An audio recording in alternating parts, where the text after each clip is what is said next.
नमस्कार, तेज हरियाणा से गुरविंदर पन्नू। एक तरफ ऐलनाबाद का उपचुनाव, किसान आंदोलन और विकल्प प्रचार। मेरे साथ खुद विकल्प प्रचार है। सर, आप आज नामांकन कर रहे हैं, मगर उससे पहले ही आपका तो विरोध शुरू हो गया है, कैसे देखते हैं? कहाँ विरोध शुरू हुआ? किसने विरोध शुरू किया? आप लगातार पत्रकारिता कर रहे हैं। आप देखें कि 2014 से लेकर 2020 तक एक ही चेहरा किसानों के लिए लड़ाई लड़ता था। ये लोग मुझे जिन्होंने विरोध किया, ये मुझे दिखाए ना अपनी फोटो। 2020 से पहले इन्होंने कौन सा आंदोलन किया? किस आंदोलन में किसानों के हकों के लिए ये लोग लड़े? नहीं लड़े। ये तो एक प्रकाश ममेरा था जो इनेलो किसान सेल का महासचिव है। एक लखविंदर ओढ़क है जो कि अकाली दल का जिला अध्यक्ष है, जो आज तक अकाली दल और इनेलो के ऊपर ये लोग नहीं बोलते। इनका तो मुख्य काम था कि अगर किसान प्रतिनिधि खड़ा होगा तो इनके उम्मीदवारों ये बताएं तो सही। बीजेपी जेजेपी का विरोध तो जायज है, लेकिन अगर आप किसान प्रतिनिधि का विरोध कर रहे हो तो आप बताएं तो सही किस पार्टी के दल्ले हो आप। वोट कांग्रेस को दे हम लोग, या दो ही पार्टी बच गई, इनेलो को दे। कहां से आपकी फंडिंग हो रही है ये इन लोगों को बताना पड़ेगा। और आप क्षेत्र में चलकर देखेंगे जितना भारी स्वागत किसानों ने, जिस हिसाब से चोपटा के अंदर आज किसानी का माहौल बन रहा है, जिस हिसाब से पुराने ऐलनाबाद में माहौल बन रहा है, उस माहौल को देख के आप फैसला करेंगे कि आंदोलन कैसा चल रहा है। साहब, सबसे बड़ा तो संयुक्त किसान मोर्चा है ना, वही तय करेगा ना किसान चुनाव लड़े या ना लड़े। उन्होंने साफ कर दिया है कि विकल्प प्रचार से हमारा कोई लेना देना नहीं है। उन्हें और उनके 4 लोगों को अब से पहले ही बाहर का रास्ता दिखा दिया। तो फिर किसानों ने तो आपको तय किया नहीं ना, आपको चुनाव लड़ना है। मतलब तो आप अपने आप ने खुद ही नाम नहीं, हरियाणा संयुक्त किसान मोर्चा ने यह तय किया और किसानों ने डिमांड थी। हम तो 10 महीने से दिल्ली बॉर्डर पर लगातार बैठे थे। सिरसा के अंदर आपने कहीं नहीं देखा होगा मुझे, पहले दिन से मैं वहां पर मौजूद हूं। और जहां तक निकालने की बात है, यानी संयुक्त किसान मोर्चा में हम थे, वो तो ये बात मानते हैं ना। क्यों निकाला गया उसका नोटिस आज तक देख लीजिए कि एसकेएम की गाइडलाइन का पालन नहीं करे। कौन सी गाइडलाइन का पालन नहीं करे वो बताया नहीं। हमने सवाल उठाए कि आप अपने आप को अराजनीतिक कैसे कह सकते हैं जब योगेंद्र यादव जो है स्वराज पार्टी का राष्ट्रीय अध्यक्ष है। जो आप 40 जत्थेबंदियों के नाम सुनते हैं उसमें 17 जत्थेबंदियां कामरेडों की है, सीपीआईएम और सीपीआई की है। तो आप नॉन पॉलिटिकल अपने आप, या तो ये लोग हैं अपने झंडे छोड़कर नॉन पॉलिटिकल। हम शुरू से नॉन पॉलिटिकल रहे, चाहे वो कांग्रेस रही, हर पार्टी का हमने विरोध किया। नॉन पॉलिटिकल है तो पूरी तरह से नॉन पॉलिटिकल होइए, नहीं तो आप ये ड्रामा करने की कोशिश ना करें। जिस योगेंद्र यादव के रेवाड़ी और महेंद्रगढ़ में आज तक एक टोल बंद नहीं हुआ, वो ये निर्धारित करेगा कि कौन संयुक्त किसान मोर्चा में रहेगा, कौन नहीं रहेगा। हरियाणा संयुक्त किसान मोर्चा का यह फैसला है। जैसे हमने मिशन पंजाब की बात कही थी, तो पंजाब की 32 जत्थेबंदियों ने कहा कि यह पंजाब का निजी मामला है। पंजाब संयुक्त किसान मोर्चा यह फैसला कर चुका है कि हम चुनाव नहीं लड़ेंगे।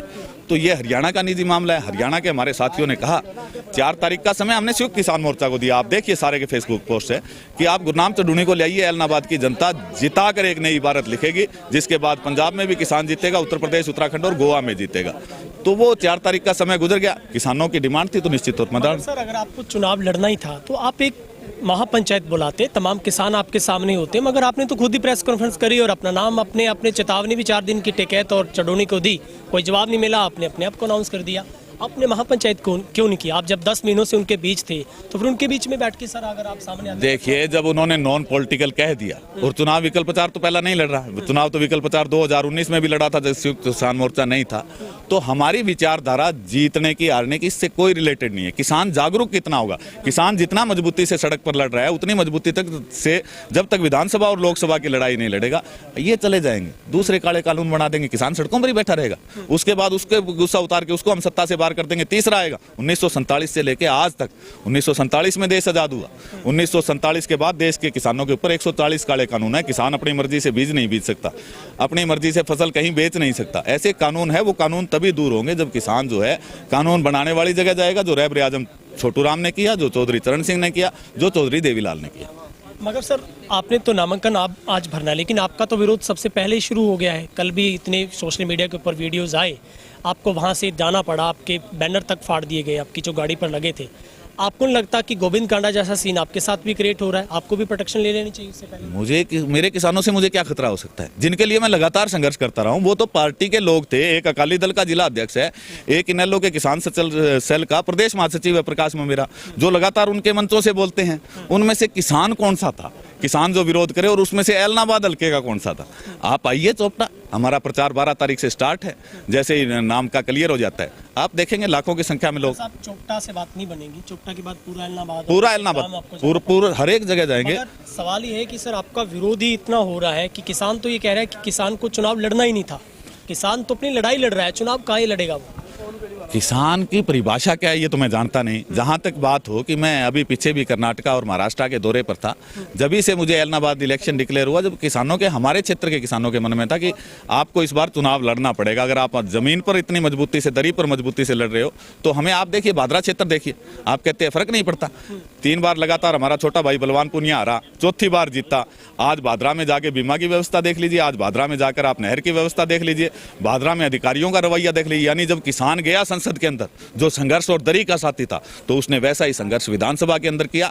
आज पूरे राजस्थान के अंदर पहले नंबर पर किसान अगर खुशहाल है तो वो भादरा क्षेत्र है। सर, क्या लगता है अगर आप इसके बाद गांव-गांव जाएंगे और अगर आपका वहां पर विरोध होता है तो फिर आप कहेंगे वो भी राजनीतिक वाले लोग हैं, क्योंकि वो तो गांव होगा। अभी जो मेरा सर्वे कह रहा है कि आपका कहीं कोई नाम नहीं है, लोग कह रहे हैं कि विकल्प आचार तो खुद ही खड़े हो गए हैं क्योंकि उन्होंने राजनीति करनी है, किसान आपके साथ नहीं। राष्ट्रीय किसान संगठन ने भी साफ कर दिया, जसवीर भाटी ने, कि विकल्प आचार से कोई लेना देना नहीं है। जितने संगठन है, तमाम संगठनों ने कहा है कि कोई लेना देना नहीं है। तो फिर सर आपको क्यों लड़ने की जरूरत पड़ी? आप भी उनके साथ रहते। साथ तो रहते, और सबसे पहले हम गए, ये लोग तो यहाँ पर रहे। हम लोग तो 10 महीने लगातार टेकरी बॉर्डर पर 26 जनवरी को, जो ये लोग आज बयानबाजी कर रहे हैं, जब 26 जनवरी को इतना बड़ा हादसा हुआ तो ये सभी लोग बॉर्डर छोड़ के भाग गए थे। हम लोगों ने तो वहाँ गोलियां कानों के पास से देखी है। लगातार 7 मुकदमे, एसकेएम में एकमात्र नेता हूँ जिसके ऊपर 7 मुकदमे दिल्ली के ऊपर दर्ज हुए। तो क्या वो लड़ाई नहीं है? और रही विरोध की बात, विरोध हमारे लोग हैं, हमारे लोग हमारा विरोध नहीं करते। लेकिन अगर पार्टी के जो एजेंट आएंगे विरोध करने तो वो क्लियर कट अपने पार्टी का डंडा झंडा लेके आए, क्योंकि किसान के पास भी डंडा झंडा मजबूत है। क्या लगता है सर, कैसा मुकाबला आपको नजर आता है? किसके साथ आप मुकाबला मानते हैं? मैं तो किसी के साथ मुकाबला नहीं मानता। मैं तो, मेरे और किसानों का है कि हम लोग क्या इतने शिक्षित हो गए कि अपने अधिकारों के प्रति इतने जागरूक हो गए कि कब तक हम सड़कों पर बैठे रहेंगे, कब तक अपने बच्चे मरवाते रहेंगे, कब तक बच्चे मरवा के 35 लाख 25 लाख लेते रहेंगे? इसके लिए तो लड़ाई नहीं थी ना। लड़ाई ये है कि कानून हमारे पक्ष में बने। कानून हमारे पक्ष में जब बनेगा जब किसानों के प्रतिनिधि लोकसभा और विधानसभा में जाएंगे, जो जल्द होने जाते हैं। आपको लगता है कोई साजिश हो रही है, या फिर साजिश करता कौन है? या आप साजिश के शिकार हो गए, या फिर आपने किसी को कर दी? साजिश का हम किस लिए शिकार होंगे? हम तो संयुक्त किसान मोर्चा नहीं था तब भी संघर्ष करते थे। अगर साल के बाद ये आंदोलन खत्म हो जाता है, संयुक्त किसान मोर्चा नहीं रहेगा, मुझसे आज लिखवा लीजिए, हम तो फिर भी जमीन के ऊपर संघर्ष करते रहेंगे। इलेक्शनों से हमारे कोई फर्क नहीं पड़ना, जीत हार का कोई महत्व नहीं है। लेकिन किसानों को जागृत करना, जिस प्रकार आप याद करें 2015 में जब हम पहली बार बैठे थे, कितने किसान बैठते थे? 5 से 7। आज वो संख्या आप देखिए, हर एक गाँव में हजारों में, यानी उसका रिजल्ट तो आया ना। टाइम लगता है हर एक चीज का। तो हमारा संघर्ष दरी पर और चुनाव दोनों में लगातार जारी रहेगा। बहुत बहुत शुभकामनाएं। ये थे हमारे साथ किसान नेता विकल्प आचार, जो हमारे साथ बातचीत कर रहे थे। उन्होंने साफ किया है कि वो चुनाव लड़ेंगे, किसानों के लिए लड़ेंगे, मगर ये लड़ाई अभी बहुत लंबी है और ये तो वक्त आगे आगे बताएगा किसान किस रूप में और कैसे और किस तरीके से विकल्प आचार के साथ खड़ा होगा। कैमरामैन हेमंत के साथ गुरविंदर पन्नू, तेज हरियाणा, ऐलनाबाद।